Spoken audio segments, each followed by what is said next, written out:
Bonjour. Ah, merci de me recevoir. Ah ouais, moi je veux plus des plumes, c'est ça? Oui, ça c'est Gustave. Ouais. Alors les sophistes, ce sont des hommes du 5e siècle avant Jésus-Christ qui sont Ce sont des bâtards. Ouais, alors c'est pas hyper constructif ça. D'autant qu'on ne connaît pas vraiment leurs parents. Tu préférerais salopard? Voilà. Là, on comprend mieux. Non mais c'est qui ce mec? Non, c'est pas un courant philosophique, ça désigne davantage un corps de métier. C'était les professeurs d'éloquence de l'époque. Sauf qu'ils payaient très cher leurs services. Ouais, ça concernait principalement la classe bourgeoisie, voire haute bourgeoisie. Une de leurs particularités, c'est qu'ils vont avoir tendance à considérer que le langage ne sert qu'à persuader les autres, et pas forcément à dire le vrai. Non, alors évidemment, non, il y a un contexte, ils sortent pas de nulle part, voilà. Autour de la Méditerranée et en Grèce antique de manière générale, on s'était concentré avant, au niveau des penseurs, sur ce qu'étaient les choses. Il y avait Thalès, Toutéo, Thalès, Anaximandre, Anaximène, Anaxagore, Pythagore, Héraclite, non, c'est bon, ça va, c'est long, là, voilà. Je disais quoi? Oui, on se concentrait sur les choses et sur ce qu'étaient les choses. Et comme il y avait plein de penseurs qui n'étaient pas d'accord, on s'est dit, mais ça se trouve, on n'arrive pas à saisir ce qu'est le réel. Et donc l'important, ça va pas être d'utiliser le langage pour connaître les choses et pour les dire, mais davantage de persuader les gens qu'on a la vérité. Et que c'est nous qui défendons le mieux notre philosophie. Alors en corollaire de ça, évidemment, il y a un gros problème vis-à-vis de la vérité, puisqu'on va se mettre à se dire que c'est plus important de paraître avoir la vérité que de réellement la dire. Donc manipuler, quoi. Voilà. Alors il y a une autre raison à l'avènement de la sophistique, c'est que la parole en Grèce antique va devenir une arme politique. Il s'agira de convaincre tous les gens dans l'assemblée, dans la boulée, l'assemblée. La boulée. Oui, voilà. Non, ça c'est ultra pénible. Ça. Voilà. Coupure intempestive, ça n'arrête pas. C'est insupportable. Ouais. Donc oui, la boulée. Voilà, faut persuader ses concitoyens du fait que notre décision est la meilleure. Donc pour ça, faut être formé à parler, faut être formé à persuader, faut être formé à convaincre, et c'est comme ça que les sophistes vont prendre de plus en plus d'importance. Pourquoi il s'appelle sophiste? Car il se la pète. Oui, c'est vrai. Non, c'est vrai. Sophiste, ça vient de Sophia, sagesse. Littéralement, ça veut dire que ce sont des sages, des sachants, des savants. C'est comme s'il y avait un groupe de penseurs qui s'autoproclamaient les Lumières. Voilà. Là, pareil, ce serait les gars qui se la pètent. Ouais.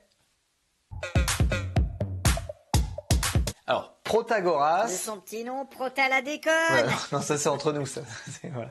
Plus sérieusement, c'est un sophiste dont la pensée se résume selon cette phrase: l'homme est la mesure de toute chose. Parce que le bien, le mal, le beau, le laid, le vrai, le faux dépend de la perception de l'homme et dépend de sa sensation. Or, cette sensation, elle peut varier selon les individus. C'est-à-dire que tu prends quelqu'un qui a de la fièvre, qui a 42 de fièvre, tu le mets dans un bain à peu près chaud, il aura l'impression que c'est froid. Tandis que quelqu'un qui revient d'une balade à montagne à -4, tu le mets dans le même bain, il a l'impression d'être ébouillanté. Ça prouve que la perception de la réalité n'est pas la même selon les hommes, et Protagoras va en conclure le fait que l'homme est la mesure de toute chose. Toute affirmation absolue aura une signification absolue et universelle que pour celui qui l'affirme. Voilà, on est définitivement largué. En gros, c'est chacun sa vérité. Ah bah voilà. Voilà. C'est plus simple, ça? Gros faisant. Ça va, oh.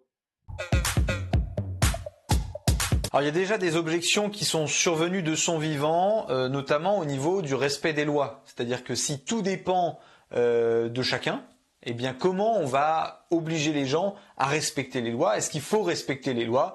Ça devient très compliqué. Et tu peux dire sa réponse, s'il te plaît? Ouais, en gros, sa réponse, c'est il faut respecter les lois. Eh ben, dis donc, c'est balèze, hein, ça, hein? Voilà. Alors, il y a une autre objection qui est un petit peu plus compliquée, c'est le fait de dire est-ce que l'homme est la mesure de toute chose, c'est relatif. En gros, est-ce que le fait de dire tout est relatif, c'est relatif? Est-ce que la phrase c'est chacun sa vérité, c'est vrai? Et donc elle s'applique à tout le monde. Ou alors est-ce qu'elle est relative? Ouais, c'est ce qu'on appelle un paradoxe. Ça signifie juste que la phrase initiale est débile. Chacun sa vérité, c'est débile. Et donc il vaut mieux ne pas parler. Voilà. Gorgias. Alors Gorgias, c'est spécial, c'est-à-dire qu'il y a 3 propositions. Premièrement, rien n'existe. Deuxièmement, si quelque chose existe, c'est pas connaissable. Bon. Troisièmement, si c'est connaissable, ça n'est pas communicable, ça n'est pas exprimable, ça n'est pas explicable. En fait, c'est Parménide appliqué à l'extrême. Le problème, c'est que rien n'existe, on sent que c'est un délire mental, que c'est un exercice solitaire intellectuel. De la branlette, quoi. Ouais.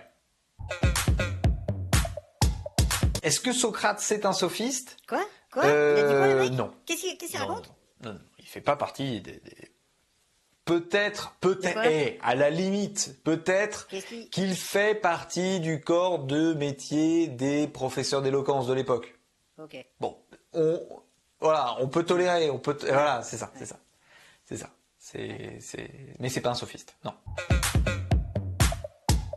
Comment on connaît les sophistes? Alors majoritairement par Platon, qui est quelqu'un d'assez objectif pour parler des sophistes.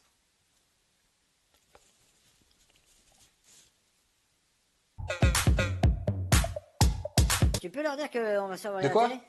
Ouais, note et tout. Oui, non, voilà, non. Ce que dit Gustave, c'est que le groupe des sophistes, c'est un peu un groupe d'hommes blancs de plus de 40 ans, un peu privilégiés. Non, il paraît que vous êtes un peu sensible à ce genre de choses, alors je préfère le dire. Voilà.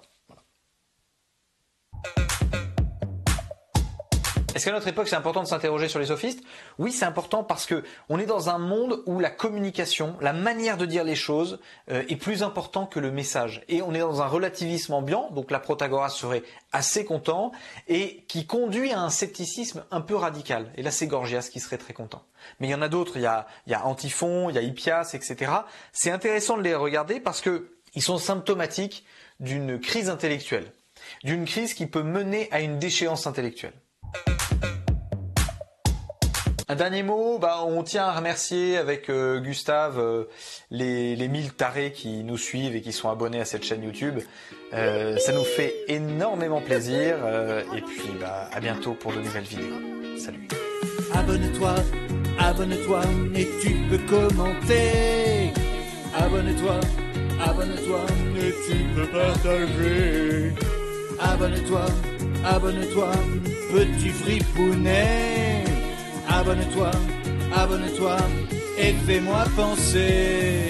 Appuie fort sur la cloche pour être bien averti quand les vidéos sortent, qu'elles ne tombent pas dans l'oubli. Tu verras, FM Porte, il est vraiment très gentil. Et si tu lâches un j'aime, il sera clairement ravi. On n'est pas encore potes, on peut devenir amis. Y a Platon, Aristote et même des colibris. Moi dans le fond, ce qui m'importe, c'est que tu apprennes ici des choses de toutes sortes, c'est ça la philosophie.